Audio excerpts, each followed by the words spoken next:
पढ़ो पढ़ो अल्लाह के नाम पर, अपने परवरदिगार के नाम पर, जिसने ज़मीन और आसमान बनाए, जिसने तुम्हें गीली मिट्टी से बनाया। नमस्ते सनातनी बंधुओं। आज मैं जिस विचारधारा के बारे में बात करने वाला हूँ, इसके मानने वाले दुनिया में लगभग 140 से 150 करोड़ के बीच हैं। और इस विचारधारा को इसी की आधार पुस्तक अल किताब, जिसे कुरान कहते हैं, उसके सूरा मायदा आयत नंबर 3 में कहा गया है कि अब हमने तुम्हारा दीन मुकम्मल कर दिया, यानी ये दीन है और इस दीन का नाम इस्लाम होगा। जैसे कि सभी विचारधारों में होता है कि एक सर्वशक्तिमान अल्लाह होता है या गॉड होता है और वो कहीं हेवन या जन्नत जैसी जगह में रहता है। इसमें भी वैसे ही है। और ज़्यादातर इसके जो कंटेंट हैं, इसमें जो कुछ है, वो पुरानी विचारधाराओं से कॉपी पेस्ट किया हुआ है। जैसे कि अल्लाह हेवन में रहता है, वहाँ पर वो एक पुरुष स्त्री बनाता है और उसके बाद उन्हें धरती पर भेजता है। तो इसमें भी ऐसे ही है, जैसे इससे पहले की विचारधाराओं में था। ऐसे ही एक किताब बनती है, जैसे पहले बनी थी ज़बूर, इंजील, बाइबल, तौरात। इसी तरह इसमें भी एक किताब बनती है। इसी तरह ये भी पैगंबर, मैसेंजर, प्रॉफिट आदि तरह तरह के लोग भेजता रहता है, जिनसे राब्ता करके आप तक संदेश पहुंचाता है। इस विचारधारा के अंदर अल्लाह, जिब्रील और अंतिम नबी, ये तीनों का ट्रिनिटी है। इन तीनों में से एक भी निकाल दीजिए तो ये विचारधारा नहीं रही। उसके बाद आती है इनकी किताब, उसके बाद और किताबें, और उसके बाद उन किताबों को मानने वाले, फिर उनकी परंपराएं, तौर तरीके, सेक्ट्स तरह तरह के, और फिर इबादत खाने। इनको पढ़ाए जाने के लिए मदरसे और मदरसों के लिए मौलवी। अल्लाह ने दुनिया बनाई 6 दिन में, जैसे कि पहले विचारधारा में था। और जहाँ ये रहता है हेवन में, उसने वहाँ पर क्या क्या और बनाया। उसने बनाया फरिश्तों को रोशनी से, जिन्नों को आग से, और आदम यानी कि इंसान, पहला इंसान, उसे बनाया गीली मिट्टी से। देखो, मूर्ति पूजा का विरोध करने वाली ये पूरी परंपरा रही है। आज तक मूर्ति भंजक माने गए हैं ये, पर खुद अल्लाह पहली मूर्ति बना रहा है मिट्टी से, मूर्ति है, और उसको अपनी छवि के रूप में, इमेज के रूप में बना रहा है। और वो मूर्ति जब बनने लगती है तो उसके बाद जब उसका सिर बनता है, मुंह बनता है, तो शायद गीली मिट्टी की वजह से उसे छींक आ जाती है। और पहला शब्द होता है अल्हम्दुलिल्लाह। ये पहला शब्द वो बोलता है। उसके बाद वो खुद कहता है, यानी वो मूर्ति जब उसके अंदर रूह फूंकता है अल्लाह, तो वो मूर्ति कहती है मुझे शाम से पहले बना देना। अब मुझे समझ नहीं आता, ये जो जन्नत है जहाँ ये अरबी खुदा, गॉड, अल्लाह नामक वो रहता है, वहाँ पे भी सुबह शाम होती है, रात होती है। जब मिट्टी से उस बुत को यानी आदम को बना लेता है, तो फिर उसकी पसली से या बची हुई मिट्टी से एक स्त्री भी बनाता है, जिसका नाम हवा होता है, और उन्हें जन्नत में छोड़ देता है। और जब ये बन जाते हैं तो उसके बाद अल्लाह कहते हैं कि फरिश्तों, इसको सलाम करो। काफ़ी फरिश्ते सलाम करते हैं, परंतु एक जिन्न हो सकता है, वो उसको सलाम करने से मना कर देता है। कहता है मैं क्यों करूं, मैं ही तो ये मिट्टी लाया था, मेरे मिट्टी लाने से ही ये बनाया और मैं इसको सलाम करूं। तो अल्लाह बड़े नाराज़ होते हैं कि कमाल है, मेरी जन्नत में रहता है और मेरी आज्ञा नहीं मान रहा।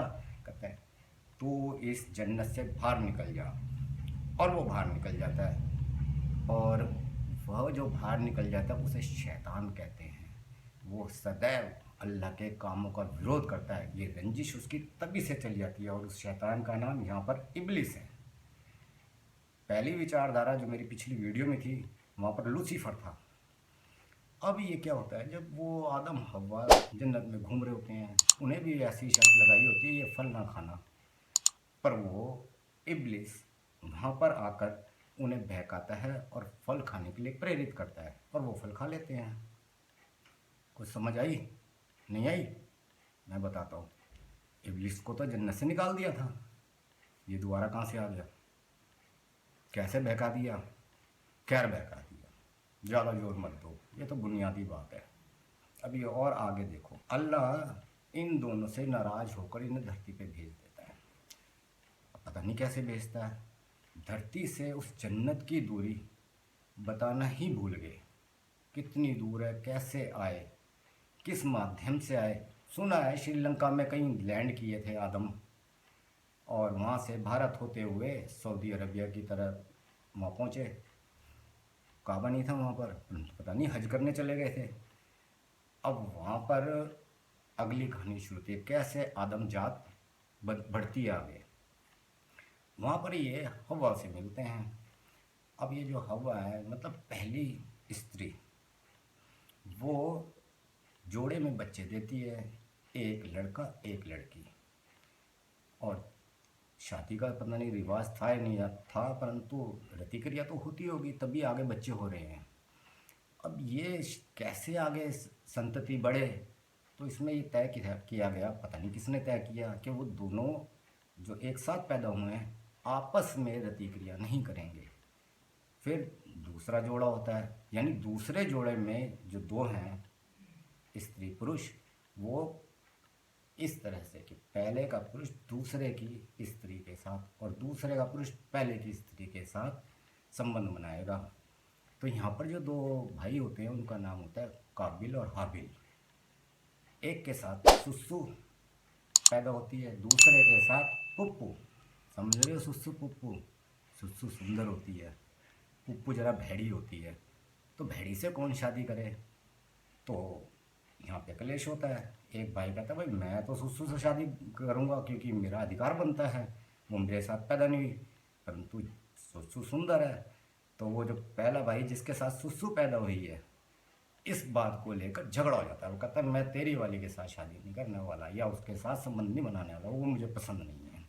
अब झगड़ा होता है, तो ये जो दोनों भाई होते हैं इनमें से एक भाई दूसरे भाई का कत्ल कर देता है, काबिल हाबिल का कत्ल कर देता है, और उसकी लाश को कंधे पे डाल कर दुखी मन से इधर उधर डोल रहा होता है। इसके लिए कहा गया है, तुमने जिसका कत्ल कराया, जो एक कत्ल किया, बेगुनाह का कत्ल किया, जैसे कि सारी इंसानियत का कत्ल कर दिया। कई जगह पे एक निर्दोष रूह का कत्ल किया, जानों की सारी इंसानियत का कत्ल कर दिया। इस दीन की शुरुआत भी दो भाइयों में आपसी कलेश और कत्ल से होती है। अब लाश का क्या करें? तो देखते हैं कि एक कौवा दूसरे कौवे को उसी तरह से मार देता है और चोंच से खोद खोद कर उस दूसरे कौवे को दबा देता है। तो यहाँ से कब्र की शुरुआत होती है कि लाश को कैसे दफनाया जाए। अब इसके अंदर आगे चलते चलते एक और करैक्टर आता है, एक नबी आते हैं या प्रोफेट आते हैं। इस दीन के अंदर 1,24,000 नबियों के आने का दावा किया जाता है। तो एक और आते हैं, उनका नाम होता है अब्राहम। कई जगह इन्हें इब्राहिम बोला जाता है। ये भी अपने बेटे को कत्ल करने की कोशिश करते हैं, इनकी परीक्षा ली जाती है, परंतु उनकी जगह पर मेढ़ आ जाता है। इन्हीं अब्राहिम पैगंबर की सुन्नत के कारण बकरा ईद मनाई जाती है। बेटे की जगह बकरा आ गया था और वो बच गए थे। इससे खुश होकर वो अरेबिक अल्लाह गॉड वो इनको एक निशानी देते हैं, और वो निशानी इनकी पूरी पीढ़ियों तक रहेगी, ऐसा वादा करते हैं। और वो निशानी होती है खतना। ये भी पूर्ववर्ती विचारधारा से कॉपी पेस्ट है। 6 दिन में दुनिया बनाई, कॉपी पेस्ट। ऊपर से नर मादा बनाए, कॉपी पेस्ट। इसी तरह से इसमें अधिकतर पूर्ववर्ती विचारधारा का कॉपी पेस्ट है। इसमें एक और कहानी आती है, एक नाव बनाई गई, नूह की नाव, उसमें भी ऐसे ही जोड़े में पशु पक्षी रखे गए, ये भी पूर्ववर्ती विचारधारा में है। और इसी तरह से, अच्छा वैसे जोड़े बनाने से याद आया कि भाई खच्चर और टट्टू के तो जोड़े ही नहीं होते हैं। इसी तरह से इग्वाना नामक एक छिपकली होती है, मेडागास्कर में पाई जाती है, वो तो सिर्फ मादा ही होती है, उसका तो जोड़ा ही नहीं है, और उसी से अपने अंडे देती रहती है और मादा से मादा ही पैदा होती रहती हैं। भाई मोस्ट वाइज अल्लाह यहाँ पर कुछ चूक करके है।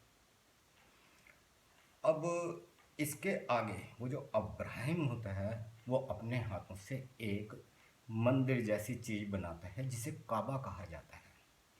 काबा इस परंपरा के अनुयायियों के लिए बहुत पवित्र जगह है।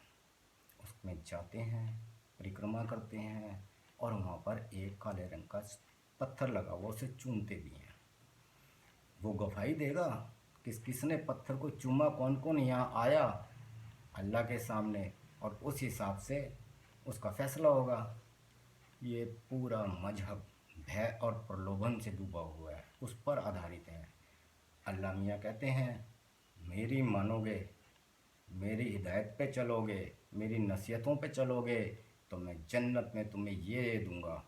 अगर मेरी मुखालफत करोगे, मेरी नहीं मानोगे, मेरे अलावा किसी और की इबादत करोगे तो मैं तुम्हारे को तरह तरह की यातनाएं दूंगा। काफिरों सावधान, तुम्हारे लिए तो जन्नत है ही नहीं, तुम्हारे को तो जलाया जाएगा, जहन्नुम में की आग में जलाया जाएगा, क्योंकि तुम अल्लाह को मानते नहीं हो, उनकी इबादत नहीं करते। तो तुम्हारे लिए तो सिर्फ दोजख की आग है और तब तक जलाया जाएगा कि तुम्हारी चमड़ी जल जाए, फिर दोबारा चमड़ी चढ़ाई जाएगी, फिर जलाया जाएगा, ऐसे अनंत काल तक आपको जलाया जाएगा। हे अल्लाह मियाँ, किन्हें डरा रहे हो? सनातनी लोग जन्म से मृत्यु तक अग्नि के साथ रहते हैं। हमारे सारे संस्कार, सनातनियों के सारे संस्कार अग्नि से रिलेटेड है। जन्म होता है तो हवन, विवाह होता है तो अग्नि के फेरे, मृत्यु होती है तो भी दाह संस्कार, ये सब अग्निपुत्र हैं। जब ये जीते जी हर समय अग्नि के संपर्क में रहते हैं, सारे के सारे 16 संस्कार जो हैं इनके अग्नि के बिना अधूरे हैं। तो अग्नि से कहाँ डरने वाले, अपने भीतर अग्नि लेके चलते हैं। ये भय उन लोगों के लिए रखिए जो अग्नि से घबराते हैं। हम तो मरते ही अग्नि में हैं, उसके बाद दाह संस्कार हो जाता है। अग्नि हमारा परम तत्व है। ये सारी अवधारणा भय और प्रलोभन पे टिकी हुई है। अब अल्लाह मियाँ क्या कह रहे थे शुरू में, पढ़ो। भाई अल्लाह मियाँ बड़ी विचित्र बात है, आप हमें पढ़ने के लिए कह रहे हैं। चलो आपने कह दिया अल्लाह मियाँ कि हमारी सारी धन दौलत जायदाद संपत्ति आपने रहन रख ली, क्योंकि उसकी कई गुना हमें ऊपर जन्नत में देंगे, मान ली। आपने कहा कि जिना ना करो, जिना मतलब एडल्ट्री, और मैं तुम्हें जन्नत में इसके बदले में हूरें दूंगा, 72 हूरें, एक से खूबसूरत हूरें, एक गिलमान भी दूंगा। मान लिया। आपने कहा शराब ना पियो, हमने वो भी मान ली, क्योंकि आप जन्नत के अंदर हमारे लिए बहुत बेहतरीन उम्दा किस्म की शराब का प्रबंध किए बैठे हैं। पर ये क्या बात हुई? ये नहीं चलेगा, पढ़ो, पढ़े यहीं पे। समझ गया, लगता है आपने जन्नत में पुस्तकों और लाइब्रेरी का कोई इंतज़ाम नहीं किया है, इसलिए भैया जितना पढ़ना है यहीं पढ़ लो। इसमें लगभग 570 ईस्वी पर एक अंतिम संदेश भाग प्रस्तुत होते हैं, और ये सारा मामला, सारा परंपरा, विचारधारा उन्हीं पर टिकी है। वो उनके अल्लाह के महबूब नबी हैं और उन्हीं को इन्होंने कुरान नामक पुस्तकों की आयत दी। और ये पढ़ो वहीं से शुरू हुआ। इस पुस्तक में 114 सूरे हैं और लगभग 6666 आयतें हैं। मूल रूप से देखा जाए तो इसमें आयतें 6324 के करीब हैं। जो शेष हैं वो या तो कॉपी हैं या दोहराई गई हैं, तो वो लगभग ना देखी जाएं तो कम हो जाती हैं कुछ। इन आयतों को माना जाता है कि ये जिब्रील के माध्यम से अंतिम मैसेंजर के पास पहुंचाई गई, और फिर बाद में कैसे तैसे लगभग 200 साल लगे इनको कलेक्ट करके इन आयतों को एक किताब छापी गई। इस किताब के छपने और इन सब आयतों के इकट्ठे होने के पीछे बड़ा इतिहास है, क्योंकि ये अंतिम नबी के समय तो कोई किताब थी ही नहीं, और उसके उनकी वफ़ात के बाद जो पहले खलीफा बने वो इनके ससुर थे अबू बकर, उन्होंने भी कोई किताब मेरे ख्याल से नहीं छपवाई थी। परंतु हाँ, जो तीसरे खलीफा थे उस्मान, उन्होंने इन किताबों, इन हदीसों को, इन आयतों को इकट्ठा किया और एक किताब बनाई। हालांकि माना जाता है कि आखिरी मैसेंजर जो थे उनकी एक पत्नी थी हफ्सा, उन्होंने भी कोई किताब बनाई थी, हदीसें इकट्ठी की थी, और उस समय बहुत सारी तरह की किताबें ये पढ़ी जाती थीं। परंतु ये जो उस्मान नामक खलीफा थे, इन्होंने लगभग वो सारी किताबें, हदीसें जो भी थीं वो सब जलवा दी थी और एक किताब रखी थी। और एक किताब सुना है कि अंतिम मैसेंजर के जो जमाई थे अली, उनके पास भी थी। परंतु उस्मान ने एक बहुत बड़ी सल्तनत बनाई उसी किताब के आधार पर, और उसने उस किताब को एक संविधान के तौर पे, एक कॉन्स्टिट्यूशन, संविधान कहना ठीक नहीं रहेगा, कॉन्स्टिट्यूशन के आधार पर राज किया। सल्तनत उस्मानिया उसे ही कहते हैं जिसे कहते हैं ऑटोमन अम्पायर, जो टर्की तक था।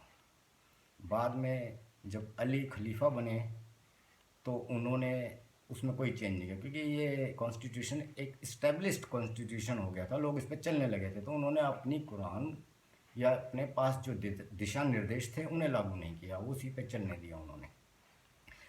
अब आती हैं हदीसें। हदीसें क्या हैं? हदीस वो है जो आखिरी अंतिम संदेश वाहक थे, उन्होंने जो कहा, जो किया, वो सब हदीसों में है। हदीसें दो तरह की हैं, सही और ज़ईफ़।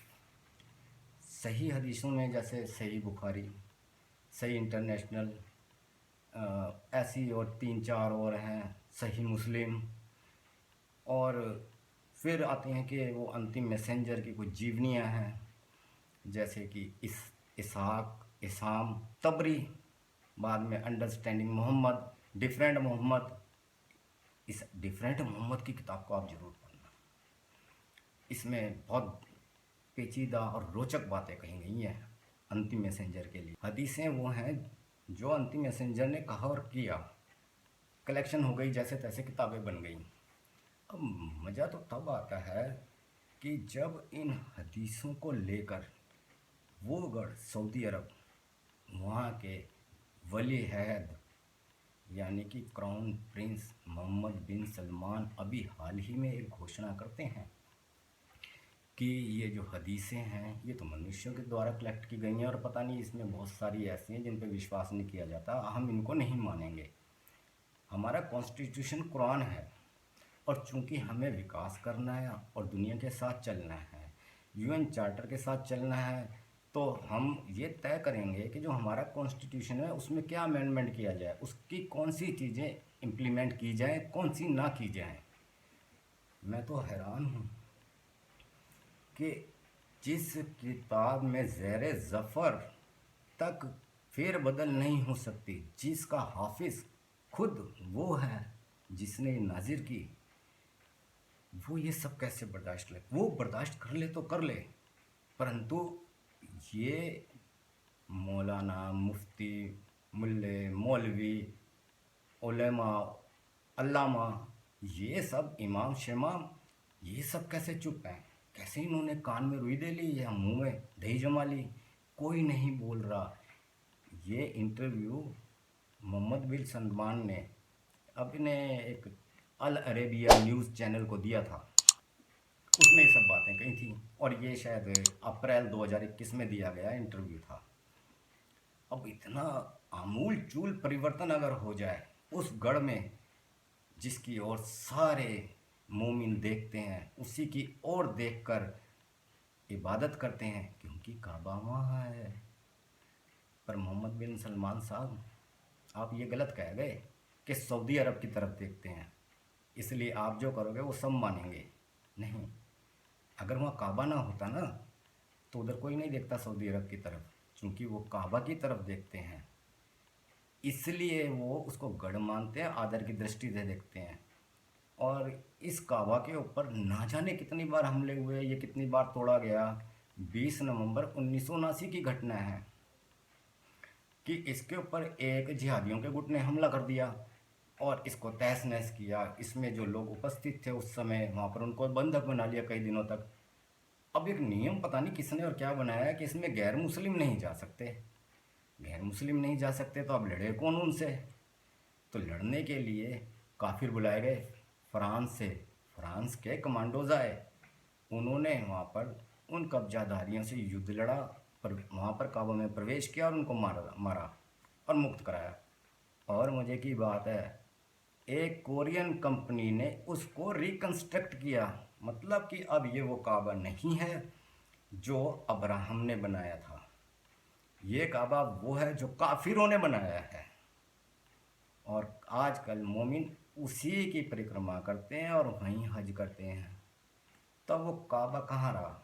इस पे पहला एक हमला अबू ताहिर कुरमुती ने किया था, जिसने वहाँ पर काबा पे चढ़कर ये अल्लाह को चुनौती दी थी कि ऐ अल्लाह, ले मैंने तेरा काबा फतेह कर लिया, कहाँ है वो तेरी सेना?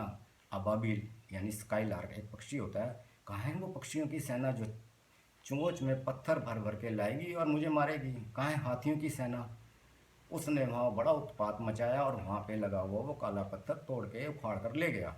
और 21 बरस तक, ऐसे अब किस्से कहानी और ऐसे शायद हदीस में भी मिलता है कि 21 बरस तक उसके ऊपर मलमूत्र का त्याग किया।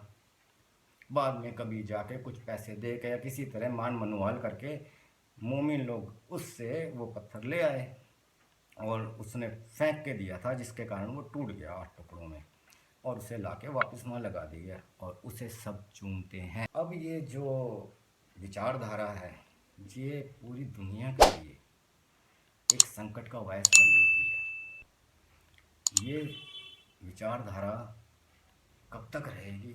कैसे जुल्म सितम कर दिए, आतंकवाद इसके मूल में कैसे आ गया?